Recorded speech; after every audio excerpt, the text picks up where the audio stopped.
So, tinatanong niya kung magkano daw yung nagastos namin sa Kazakhstan. Meron din isang nag-PM sa akin, tinatanong kung magkano daw yung nagastos namin para if ever na pupunta silang Kazakhstan or nagpaplano silang pumunta ng Kazakhstan, at least alam nila yung budget.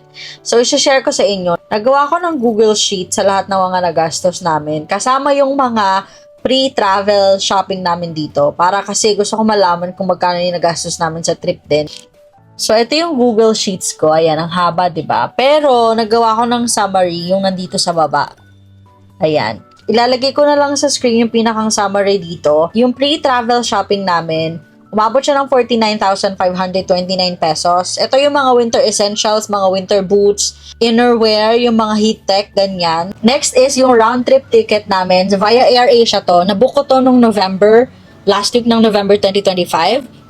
Nung binook ko siya, wala pang kasama na check-in baggage and in-flight meal. So, nung binook ko to, ay round-trip ticket ay 72,832 pesos for 2 packs na yon. I mean, Manila to Bangkok, Bangkok to Almaty. So, ganun siya. Kaya medyo pricey. And then, yung private tour namin, itong private tour, isa lang yung binook namin na tour. Ito yung papuntang Kolsay Lake, Kaindi Lake, and Charing Canyons. Medyo pricey rin to. Maabot siya ng 25,707 pesos. Pero kasi, since private tour siya, komportable kami sa sasakyan at talagang nakatulog kami ng maayos sa sasakyan. Nung nasa airport na kami, tsaka lang ako nag-add ng seat namin kasi yung papunta namin, hindi kami magkatabi ni Marty ng upuan. So, yung pabalik namin, bumili ako para sure na magkatabi kami. Umabot yun ng 3,980 pesos. Yun yung flight from Almaty to Bangkok and Bangkok to Manila.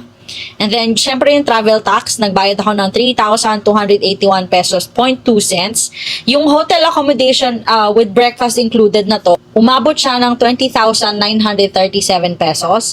Medyo mahal yung additional baggage kasi nga dalawang biyahe siya. So, yung additional baggage from Manila to Bangkok and additional baggage from Bangkok to Almaty and then hanggang pauwi. So, umabot siya ng 15,272 pesos and 20 cents. Ano na to? Round trip for 2 packs and then may kasamang in-flight meal yung papunta namin ng Almaty. And then, yung mga expenses namin during trip, ito yung kasama na dito yung mga shopping and food.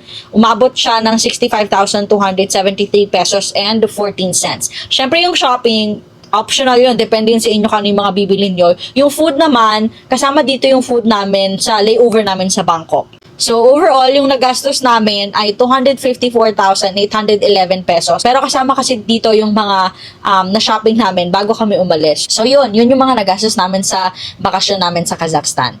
Medyo mahal siya pero I think sulit naman.